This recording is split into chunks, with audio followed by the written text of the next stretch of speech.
Padra APMC ખાતે વડોદરા જિલ્લા ભાજપ દ્વારા પાદરા શહેર અને તાલુકા માટે શહેર પ્રમુખ તેમજ તાલુકા પ્રમુખ માટેની સેન્સ પ્રક્રિયા હાથ ધરવામાં આવી હતી, જેમાં જિલ્લા પ્રમુખ સતીશ નિશાળિયા સહિતની ઉપસ્થિતિ જોવા મળી હતી।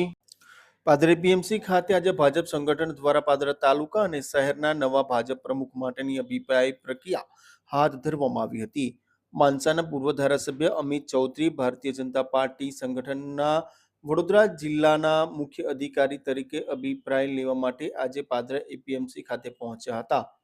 જેઓની સાથે જયદીપસિંહ રાઠોડ, મહેશભાઈ પટેલ ને નટવરભાઈ સોલંકી પણ એપીએમસી ખાતે ચૂંટણી સહાયક તરીકે અભિપ્રાય પ્રક્રિયામાં જોડાયા હતા। બૂથ પ્રમુખો પોતાનો અભિપ્રાય આપવા માટે પાદરા એપીએમસી ખાતે પહોંચ્યા હતા, ત્યારે પ્રાપ્ત વિગતો અનુસાર શહેરમાંથી 8 અને 10 તાલુકામાં એમ પાદરા વિધાનસભામાંથી કુલ 18 લોકોએ પ્રમુખ તરીકેની ઉમેદવારી નોંધાવી છે, જેને લઈને પાદરા વિધાનસભાના 241 બૂથ પ્રમુખોના અભિપ્રાય માટે આજરોજ તમામ લોકો પહોંચ્યા હતા।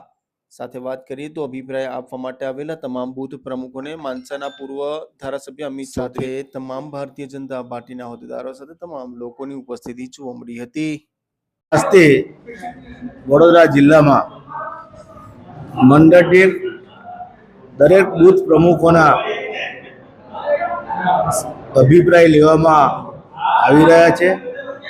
જેમનો અભિપ્રાય જે હશે એ પ્રદેશમાં મોકલવામાં આવશે અને પછી પ્રદેશ નિર્ણય કરીને જે તે મંડળના પ્રમુખને જાહેરાત કરશે।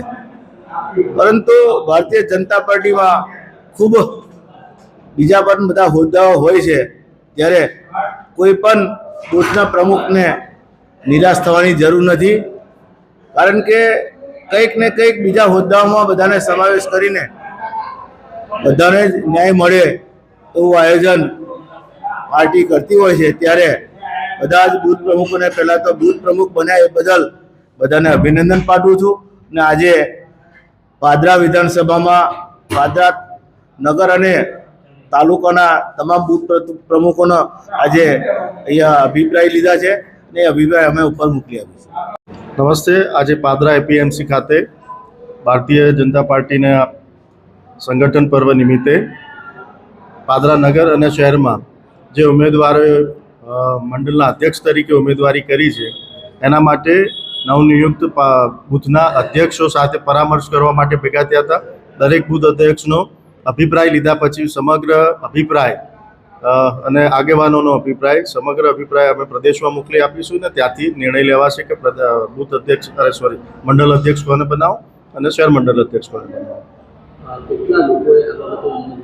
લગભગ શહેરમાંથી 8 ઉમેદવારોએ ઉમેદવારી કરી છે અને તાલુકામાંથી 10 લોકોએ ઉમેદવારી કરી છે।